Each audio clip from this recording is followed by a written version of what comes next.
আগামী 25 জানুয়ারি তারেক রহমানের চট্টগ্রাম মহাসমাবেশ উপলক্ষে পলো গ্রাউন্ড মাঠ পরিদর্শন করেছেন সিটি কর্পোরেশনের মেয়র ডাক্তার শাহাদাত হোসেন। রোববার সকালে পলো গ্রাউন্ড মাঠ ঘুরে দেখেন তিনি।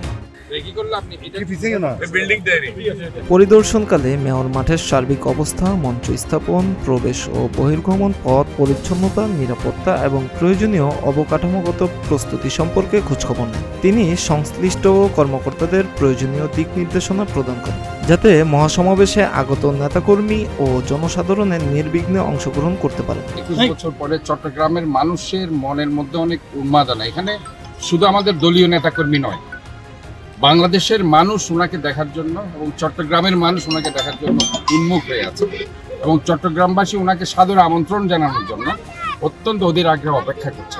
মেয়র জানান, চট্টগ্রাম একটি গুরুত্বপূর্ণ রাজনৈতিক নগরী। এই মহাসমাবেশকে ঘিরে শৃঙ্খলা, পরিচ্ছন্নতা ও জনদুর্ভোগ এড়ানোর বিষয়গুলো সর্বাধিক গুরুত্ব দিয়ে দেখা হচ্ছে। তিনি মহাসমাবেশ শান্তিপূর্ণ ও সুশৃঙ্খলভাবে সম্পন্ন করতে সবাইকে সহযোগিতার আহ্বান জানান। মিরাজ হোসাইন, প্রতিদিনের বাংলাদেশ।